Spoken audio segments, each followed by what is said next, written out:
You either use the internet for fun or you use the internet to grow. You're here to grow. Welcome to TRS Clips. Maybe to understand your world better, now we get into your experiences. A little bit. Okay. Whatever you can reveal. Maybe before we get into the experiences, I want to talk about the outcomes of last time's podcast series that we did. We did 5 episodes. Yeah. All of them had anecdotes and experiences. Yeah. Do you think it attracted some negative energy towards you? Because we were talking about negative things and addressing negative energies? Yeah, perhaps to some degree. Okay.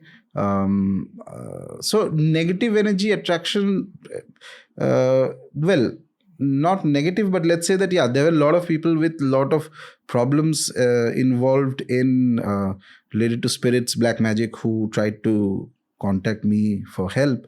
On the other hand, as I keep repeating after that, in fact, because there was such an overwhelming amount of emails, I couldn't even read.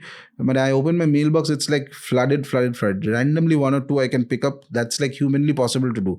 Okay. Majority of them were related to these kind of some negative influence going on, and etc. etc. And these things are not easy to deal with, by the way, because they involve a lot of expenditure of your own energy. And you only, as a human, you have only limited amount of energy. You can't do more than that. Okay. That's one thing. So I had to open another mailbox because of that.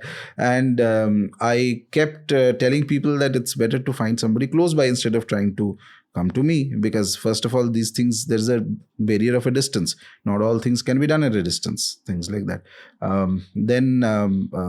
Eventually, because of the mails, flow of mails, I had to start my own small YouTube channel to answer a few very common questions that keep coming, because instead of replying to everybody, I thought that would be an easier way to just, explain to people, things like that. So yeah, in that sense, there has been more volume of whether it's abhichara, black magic, or spirit-related problems that have come.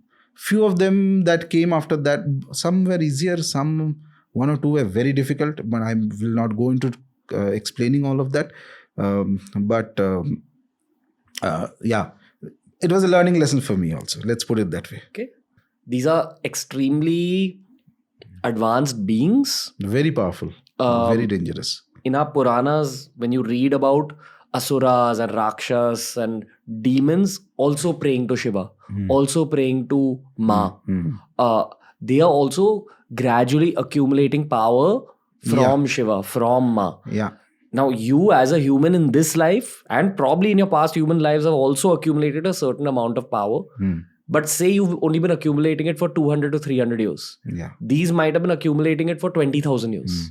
So, though you're praying to the same deity, they just have a larger weapon to hit you with. Right. So, correct. So, as we were discussing, so I'll explain this point. Sure. You're right. So, when I was, this specific case, when I was discussing with somebody, so who was more senior and experienced in these matters, he told me a very fantastic line that was a learning. Yeah, in a way. So he asked me that, how do you plan to deal with this specific case situation? So I said that, suppose I do XYZ of Bhagavan Bhairava, because he's very good in dealing with negative entities. He said, then that gentleman heard and he just smiled. And he said that, he asked me in Hindi, tum kitne saal se puja kar rahe ho Bhairav Baba ka? So I said, so many years. Okay. Say 10 years, say 20 years. Okay. 20 saal, 30 saal, jo bhi. Said that entity you are going to pick a fight with has been worshipping for 200, 300 years. Why do you think Bhairava will listen to you? So here is this interesting thing you learn from this thing. The cosmic devatas, gods, be it Shiva, etc., they are not only gods for humans, they're also gods for all these entities and all that. They look at it in the same way that we do. They have a tremendously detached view of things. They are not particularly invested or involved completely that, okay, I am partial to only this human race. Not like that. And our Puranas describe that there have been so many cycles of creation. One creation happened, didn't work out, got destroyed, etc. So it is not that they have any specific... You're talking about deities here. Devatas, great deities. Okay, great deities. They don't care whether you're human, whether you're a Rakshas. That's what. They are worshipped by everybody. It's not just the humans who are worshipping. They are worshipped by all these entities also. And we describe Shiva, one of the names of Shiva or Bhairava is Bhutesha, Lord of the Bhutas. Bhutas are spirits. They also worship. Okay. They also get scared of him. They also revere him. And he has this, in a way you can look at it, the magnanimity of the deity is that he accepts even that which is rejected by the normal human society. Okay. He is not saying no to them. Okay. And he has his ways of understanding and judging. So that was a lesson for me, that those entities, it was multiple actually, were far powerful, and it would be foolish to try and do something on my own without sufficient preparation, backup and other things involved. Okay. But thankfully that got resolved in a certain manner, though there were other troubles that happened. It wasn't easy. That too I credit to Ma Kamakhya, that eventually we found a way to put that into some kind of a semblance of order. I know you can't describe the details of the story or anything, but can you give some input on how you battled with these things? Well,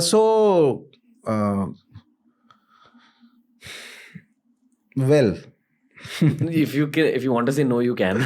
No, I will not. Again, it will involve certain more details which I don't want to put out in a public way like this. But in the process of dealing with these. So obviously, if at the end of the day, at a very simple level, if you are affected by, say, a spirit, small level spirit, so the way to go about it is that you do, say, protective measures of deities. Kavacha, for example. Kavacha is a kind of a stotra part, which is a protective armor that creates the energy of protection. Okay. All deities have their Kavacha. Would Hanuman Chalisa count as that? To a degree. A soft one. Softer one. But also because Hanumanji is kind and because people have a lot of devotion. So at the initial levels and all that, it is very good. At the initial levels. Most people will only encounter initial levels. What the levels I'm talking about, it is very rare to encounter these things. If you're very unfortunate, then you may, but it's rare. In India, the amount of these things that happen is still lower than it happens, as I was mentioning in some other places that happen. Okay. You want to mention the other places? Wow. Okay. Like, to the audiences, your podcast, Bhaiya really wants to tell you, but I think it's actually better, it's ethical not to mention these things, because I'll tell you what, my learning from the last year doing so many horror podcasts has been that I invited that energy into my life. I was actually in a relationship with someone who was a bit of a psychic, and she would also talk about these things a lot. And I didn't know that about her until we actually started dating. So many people came on the show. There was a few rejected podcasts because I think people had just come on the show with bad intention. Including right after your shoot the last time, you remember, there was a lady who came. We haven't uploaded that episode, but while talking to her, I knew that this is not a correct energy. And that night, something happened to me. So I don't want to invite these things back into my life either. Right. I want to actually stop making horror podcasts, maybe once in a while. Right. But even I would like to. It's a good idea. Why do you think it's a good idea? There's no end to the darkness. How deep will you go? And eventually, let me put it this way. There are people, specific types of people who deal exclusively with these things, by the way. Okay. There are people like that who deal exclusively with the negatives, and they go to an extreme extent where they might even capture a negative and use it for various purposes and all that. It may seem that suddenly you may find that as if the person has some divine power, etc. But how do you know the source of that power? See, that is where sadhana comes into play. There are certain mantra sadhanas, if you actually do them, okay, and you have done them properly, and you come across somebody who is manifesting some strange abilities, you have that mantra, you study that mantra, you practice that mantra, and you have attained to a certain degree of proficiency. You go near that person. If he is using something negative, it will immediately stop. Nothing will work. Only if he is getting blessings from some devata, proper devata, like Lord Shiva or Ma Durga or something like that, then it will continue. Anything lesser than that will stop. There are protective measures like this. So it's like a battle, spiritual battle. Okay, there are armors from both sides, there are weapons from both sides. Okay. But remember that But the other thing that I was saying is that people who deal with the negatives, even in the sense of trying to cure the negatives, for example, there are a lot of people who actually do these things more than actual sadhana. Why? Temperament, tendency, some kind of attraction they feel. Material gain? Material gain is one aspect of it, but there's also the thrill of it. Of just dealing Let's with just the say darker. that there is a, if you, as we were talking about astrology yesterday, Jyotisha, there are certain horoscopic combinations that you can easily make out. If this person enters into this field, he'll keep getting pulled and pulled. More drawn to the darkness. More drawn to the darkness. And I'm not even talking about material gains. That's the one aspect of it. That can happen. And a lot of people do that, by the way, even famous people. Okay. But I'm saying that there is that has an inherent pull in itself. Some people resonate to that pull, and they will go in, and eventually you'll get destroyed. There's no light anywhere coming out there. When you're saying eventually you'll get destroyed, either you'll have a painful end to your life, and pain is not just physical, it could be an emotionally extremely painful end to your life. But more importantly, once you're on the other side, after you have gone past death, Yes. I would like to know what happens there, because you've dealt with these entities, these darker entities for so long. What happens after that? So after death is even more problematic, because most likely, so if you have been using one of these entities for whatever purposes, that individual will end up as a sort of a servant or a slave or something like that to that entity. And because these entities have tremendous lifetime is not like humans. We have like 70 years, 80 years or whatever. So these entities can live for 600, 700, 800 years. So you keep acting as a slave or a servant to that entity. And For you have 600 years. You have no respite from there. And it's very painful. It's not like a human slavery and all that. Oh, it's a different thing altogether. Until somebody, if at all you have the punya karma, that somebody more powerful, higher, takes pity and draws you out of that mess. It's very unlikely. Okay. And apart from that, this is to post-death. Another thing that happens is that you are not alone. Remember this thing. You always have equations, which means father, mother, wife, children, brother, friends, something or the other is there. Right? So they are very much capable of affecting them. Because affecting them means it is going to cause a stress to you. Because you are connected to everybody. They know this very well. Where is your weak point? Okay. Where do I hit you so that it hurts? They're very much capable of this. How can they hit your relatives? Oh, so many things. Suppose a relative has an accident suddenly. Immediately you have to rush there. You don't know. Somebody dies. Something happens. Some loss in your work. So many ways they can cause you stress. How would it cause an accident? I remember a true incident from your city here.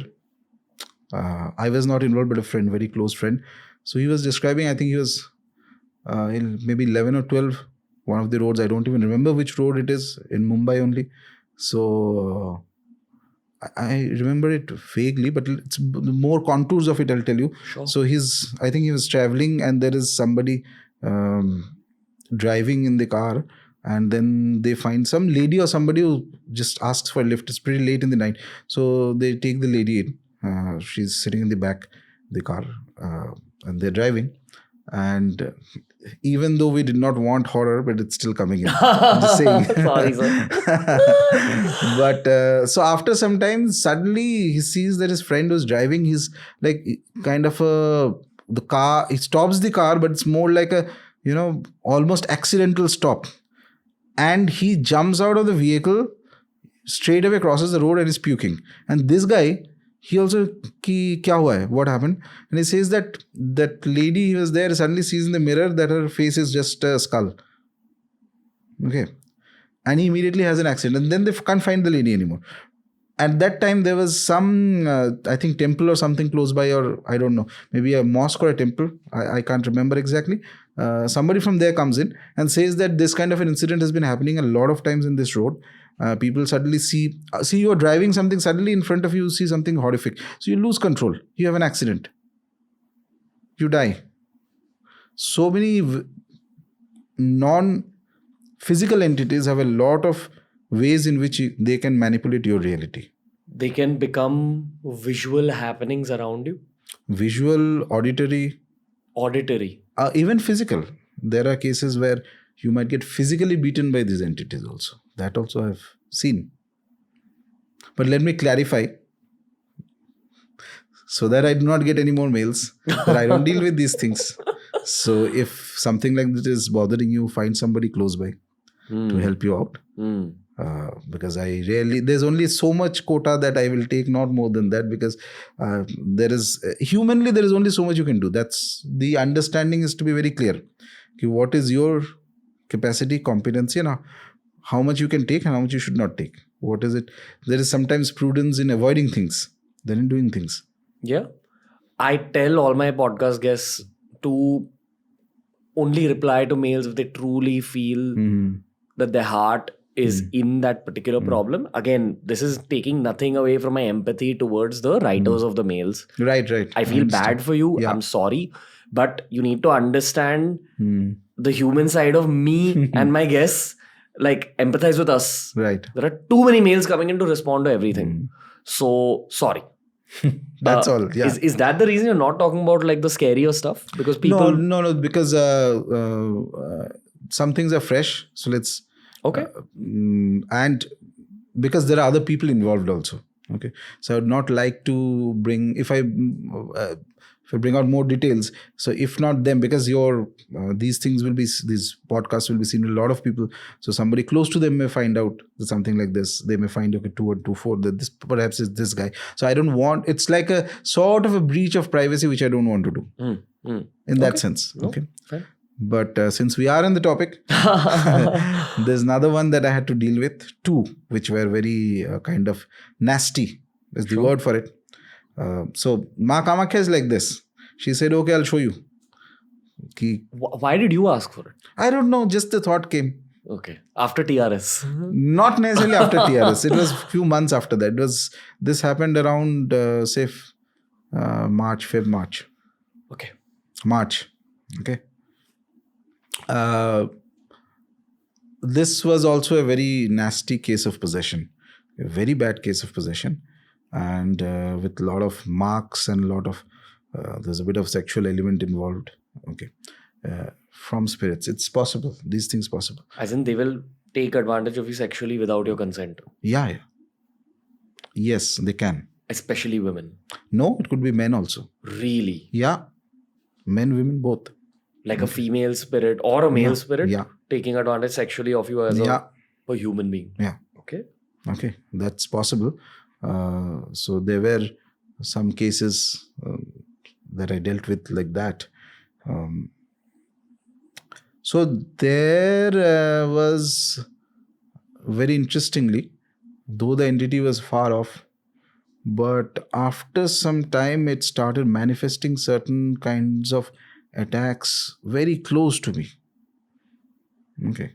And I had been warned of it, by the way, by one of my seniors, that be careful, ye hone wala hai, and it will happen at a time when you are when you have thought that sort of that you have brought things under control.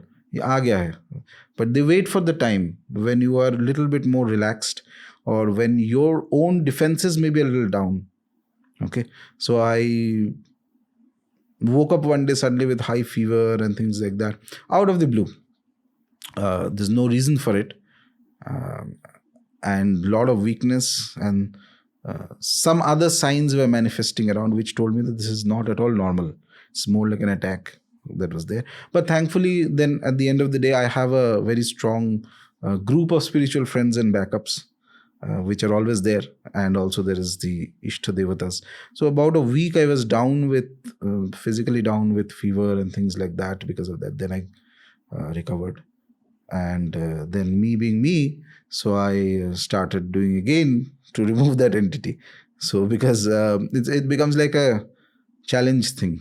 Okay, so usko karna hai. And sort of things eventually took a more stable condition. Let's put it this way. Okay. You're battling through your place of practice, the same place that you do your sadhana?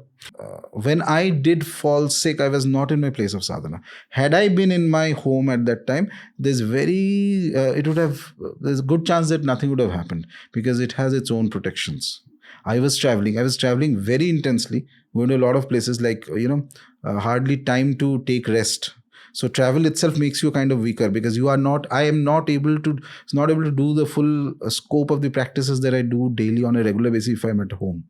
So I have to cut down on that, because there's hours and hours of traveling involved. Bare minimum I was doing. So automatically your aura becomes a little weak. Normal courses, it's fine. Nothing is going to happen. But if you are into these things, you are dealing with these things, then, and of course, the lesson in this that I learned was that, again, a bit of overconfidence, that I thought that, okay, I've brought everything. Oh, theek hai, koi kar lunga, etc., etc. But when I least expected, that's when this kind of attack manifested. Okay. On the other hand, the other thing is, as I mentioned, that if there are people who involve in these kind of, there are people who, as I mentioned, that, who like doing these kind of things. There is no foolproof defense, by the way. Remember this. There is no armor that cannot be broken. There is no defense that is completely foolproof. There is not like, I do this practice or that mantra or this meditation or that God, all that is fine. But there could be a darkness which you will not be able to handle. There is no end to the light, there is no end to the darkness. And beyond the darkness and light, there is the God sitting. They see both. We had Gauranga Das on the show. Okay. From ISKCON. Okay. He spoke about 14 lokas. Okay. And how Earth is the middle loka. Mm-hmm. Above us there are higher worlds. Mm-hmm. Below us there are lower worlds. These entities are housed in those lower worlds? Not all of them are actually in the lower worlds. Some of them may be in the intermediate worlds. What does that mean? Mm-hmm. So you are here, and let's just say the gods are here. Okay. Between you and the gods, there are many gradations of reality. Right. Some of them may be in some of these gradations of reality, okay, which is a little higher than you, but far away from the gods. Mm. Okay. And they can cause trouble to you. Okay. Now, I just want to be clear here. This is not like, even if you have a spaceship that's capable of achieving the speed of light, you won't be able to go to those worlds through a physical spaceship. Yes. It is another universe. Right. It's not a physical thing. It's more, it's difficult to define it in the physical sense, but let's just say it's there. Okay. It's another universe, basically. Sort of. And how do you go from our universe to that universe? Death? Normal course. You may not actually go to those planes. After death, it depends on your karmas. Depends on your desires and the flux that is created through your karmas and your desires. And then nature decides where you might go. Okay. That's one thing. You might not pass through them. But on the other hand, you might pass through some of the layers which are closer to Earth. And then there are layers where there are beings who have never been born. They'll never be born. But they're not gods. They are more capable than you in some senses. But they also have their limitations. That is why they are not gods. What are they? Various things are there. Some of these entities are there. Whether it's the negative sense, then there are on the another sense, there are certain beings which are closer to the deities also. They have a lot of abilities. I don't know. I think maybe we spoke about them or not. Gandharva. Gandharva. Higher than that is there. But those are not going to affect you so badly, by the way. Okay. They don't interact with humans that much. Very rarely they come to the human planes. Then there are yoginis, yakshinis, various things are there. Okay. What is their life's purpose? Spiritual growth. Everybody has their own version of spiritual growth. Everybody has their own version of dharma. Including the negative entities. Yeah. Dharma means, in one of your podcasts only, I heard, I think she's a good friend, Ami Ganatra. Yeah. And I think she was explaining dharma in some case, in some spaces. And there was a very beautiful thing she said, and it stuck in my mind, that whatever practices, beliefs, activities that help to sustain a thing for a longer time. The positive sustainability is one of the key factors of dharma, and that I think is a very nice definition of dharma. So whatever helps to sustain, and for that, if there is something immediately harmful that needs to be done, then that is also part of dharma. For example, if you have a injury in your leg or something, you go to the doctor and says that, okay, we have to do an operation. So that's immediately painful. At the immediate moment, it can cause you pain. But at the end of the day, it will save your leg. Okay. So that is also dharma.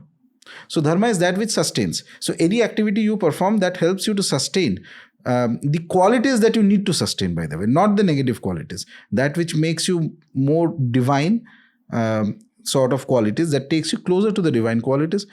Anything that helps to sustain that, that is dharma. And dharma has two aspects. One is, of course, the physical aspect of what we do and do not do, and practices and social norms, ethics, these, that. And then there is the occult aspect. The occult aspect of dharma is worship of deities, Veda, Parayana, Dhyana, and then there are different rituals that are there. All these are parts of dharma. Okay, they also, so dharma is not entirely a completely physical realm thing. It is also the spiritual realm and the occult realm things, that which, if performed, will help you sustain here and help you grow.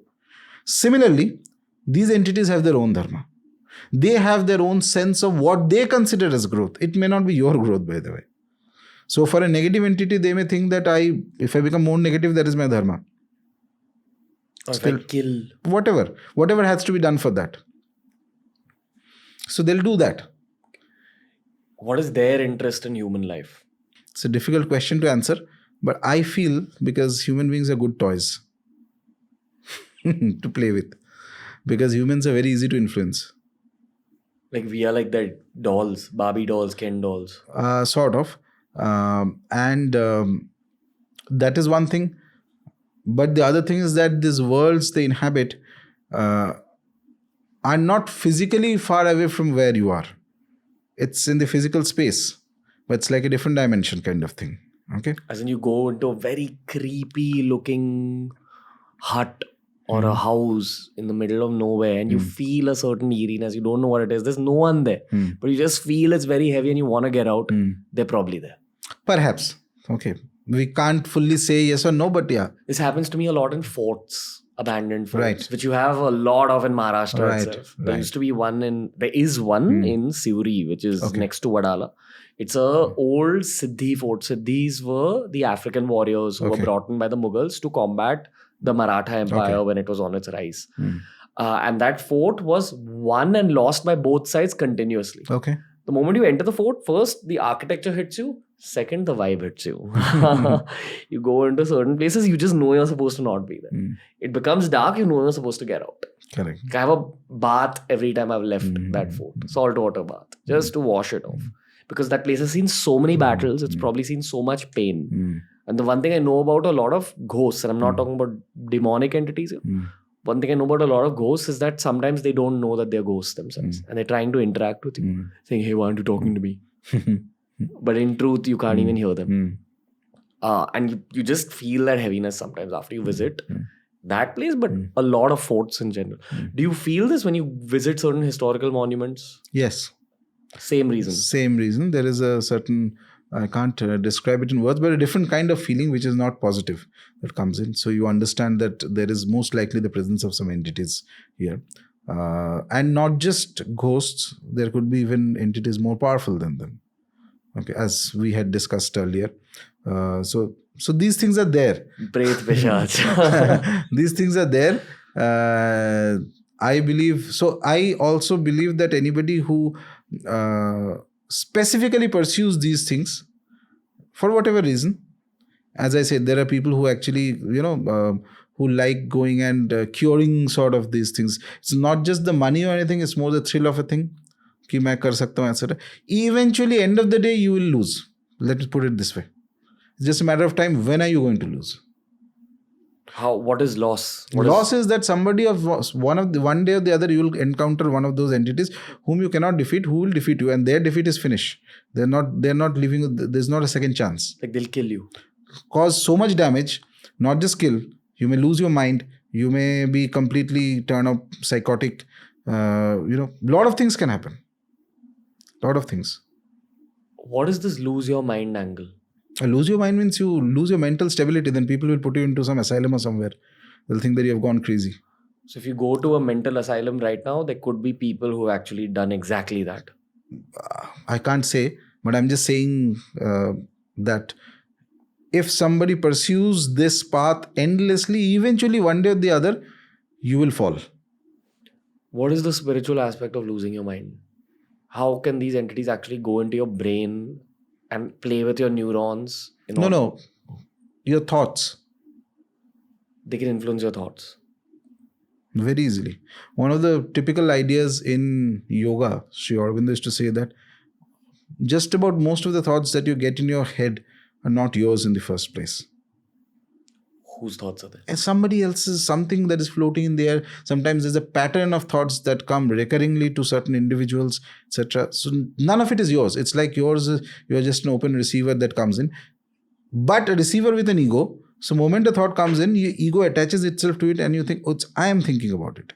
And this knowledge, if somebody has, and somebody is advanced enough, you can even plant a thought in somebody's head. As a human being. Oh, yes. And they will think that I am thinking about it. And then they will act according to the thought. This is like that Vashikaran mantra. No, that uses something else. That's another zone that uses... this is more subtle. It's very difficult to explain. The influence of this is very subtle. If somebody does it, very subtle. Thoughts are subtle. Thoughts are not heavy. But these things like Vashikaran is that you feel a physical urge to be at a certain place or with a certain individual. A physical urge to be at a certain place or with a certain individual. As if somebody is physically pulling you. Why don't you explain a little bit about what Vashikaran mantra is? No. Vashikaran is, there are Shatakarmas that are there possible in Tantra. Okay. Shatakarmas means 6 types of kriyas. Okay. Active rituals, broad classification. One is the Shanti Karma. Shanti is peace. Anywhere you need peace, in a home, in an environment, something like that, you do Shanti Karma. Then there is something Vashikaran, Sammohan, etc. Vashikaran is to bring somebody under your control. Okay, it could be anything, anybody. Okay, you do certain rituals to do that. Sammohan is a mild attraction you produce in somebody. Mild attraction. Yeah, Vashikaran is more tivra. Intense. As I said, Vashikaran, if it is done on somebody, properly done, and that person has no resistance to these things, so he or she will feel a physical need to be at a certain place or meet a certain individual or go there or do something. You will not be able to resist it so easily unless you have certain. If you do spiritual practices that acts as a something that protects your aura from these things. Okay. Generally saying. Okay. Before you move forward in the explanation, you want to explain what those other 6 are? Yeah. So then there is Shanti, Vashikaran, Sammohan, Uchchatan. Sammohan is mild attraction. Then Uchchatan. Which is? Uchchatan is to remove somebody from a place. Like a position. No, it could be on anything for that matter. So you live in a particular city and a particular house. Suppose somebody does something like that. So within suddenly 2-3 days, you will feel, no, I have to leave this city, I have to leave this house. I can't stay here anymore. Just leave and go. Okay. And until you go, you will not be satisfied in the heart. Okay. That is Uchchatan. Okay. Then Uchchatan, how many did we cover? 4. Uchchatan, Maran. Okay. Vidveshan. Vidveshan is basically causing conflict between individuals. Okay. It can be done on 2 or 3 individuals. It can be done on a group also. Okay. And then finally it is Maran. Death producing ritual. It's there. And these were supposed to be used in extreme cases.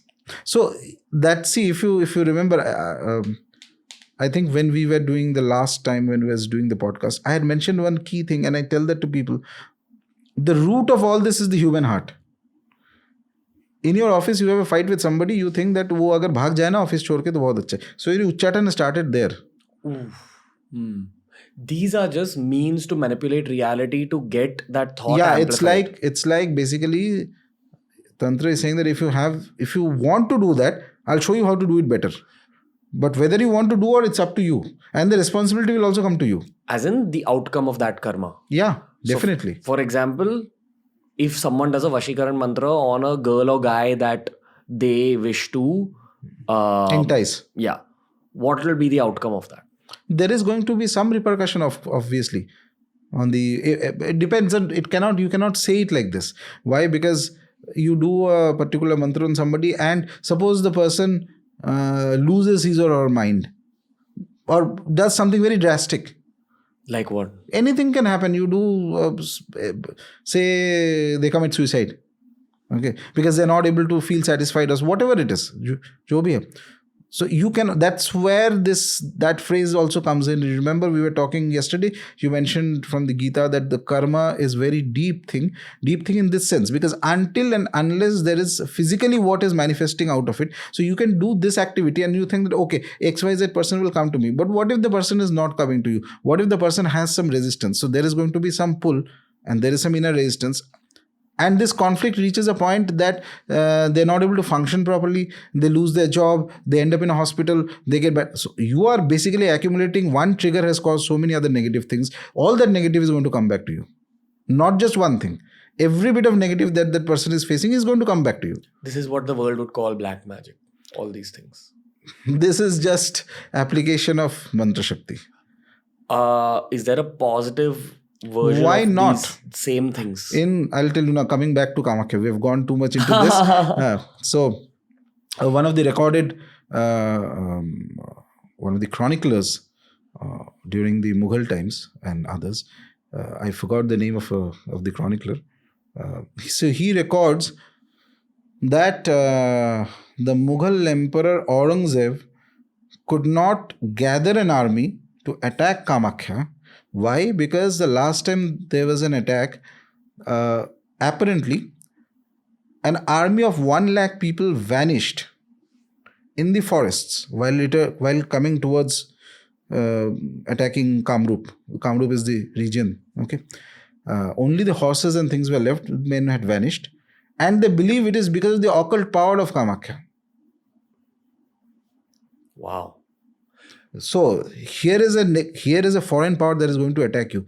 You are free to use all the 6 rituals. Ooh. It's like you take out your weapons. Absolutely. And also you fight physically and you fight astrally.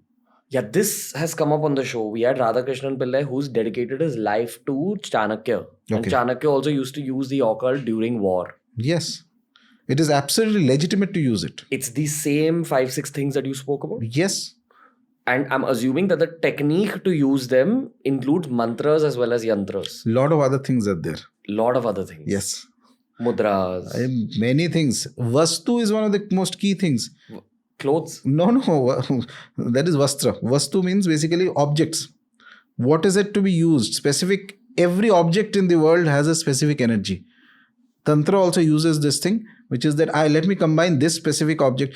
Certain roots of certain plants collected on specific tithis. So time is important. You can't just pick up any day from specific places. Energize with certain mantras. Keep it in your place. Certain changes will start happening within a few months. These are all parts of Tantra. Those who have that knowledge. I want to break down this Aurangzeb situation a little bit because I have some historical context here as well. What I will mention though for listeners is that if you pick up any Witchcraft 101 book which is written from a Western perspective, a Celtic perspective which developed in Europe, they talk about witchcraft rituals in those where it's the same thing. There is a spell made through words, there is objects included, and there is timing and certain positions you're supposed to sit in. Which takes me back for a brief moment to the start of the podcast where I say that these are all human story related realities where the world is not as simple as scientific as you would like to believe while growing up. Now coming back to this example of Aurangzeb attacking Assam, I believe historically the Ahom dynasty was in Assam at that time, and they are regarded with reverence because I think it was the one part of India where the Mughals could not conquer or even conquer for any significant period of time. And you're saying that there was definitely an occult energy? Yes. Behind all things that happen here, specifically mega things, there's always an occult energy. Always. Behind all things that happen here means? In this plane. That is significant. You mean if there is a massive event? Yeah, it has an imprint in the occult even before it happens. Let's begin this tangent of the show by asking you a simple question. How do you define the occult? What do you even mean? That which you cannot see. Magic. You call it magic, you call it whatever, that which you cannot see, but does not mean that it does not exist. See, to give a very rough example, suppose the electromagnetic force, you can't see that force, but it exists. It causes some effect somewhere, right? You can measure it, you have the mathematics for it, but have you seen it? Wind. Or gravity, have you seen it? So it's like that in some ways, not exactly. Let's not bring too much of science into it. Science is good in its own domain, this is good in its own domain. Based on your knowledge of the occult, what do you think actually happened when those 1 lakh? There's so many things. Kamakhya is endless. Endless. What the caliber of yogis, tantric yogis that have been there in past. Right now, though, it's much more reduced form. One of the principal reasons is that so many people go there. The more number of people go there, the really powerful things will go in the background. It's not meant for the masses. The really powerful thing. Yeah, of course. That's the natural thing. The more there is a crowd, the more is the lower common denominator of the spirituality that will be present there. Wow. So isolated temples. Why do you think the Himalayas are so powerful? How many people go there? So like that. I am a bit confused here, and I'll tell you why. Because of what we spoke about, the deity wishing for more people to know about Kamakhya and bringing more people there. Yes. So exactly. So there's nothing to be confused here. So for her reasons, why she knows best, Ma Kamakhya may decide that from now on, I want more people to come here. So there is a certain level. So what the deity can do, Ma Kamakhya can do, for example. I'm saying can do, obviously I don't know. She hasn't come and told me. But I'm assuming, looking at the way things developed over the last 10-15 years, and I've been going there for a long time, I can see the influx of crowds. So she may decide that, okay, she will spread her influence in a curtailed manner. If she is capable of this much influence, this much she will spread, but to a lot of people. And that will benefit a lot of people. Usse zyada chahiye bhi nahi logon ko. Slightly smaller magnitude, Yes. but at scale. That. New clips released at the same time that a podcast releases. This is TRS Clips. Make sure you subscribe.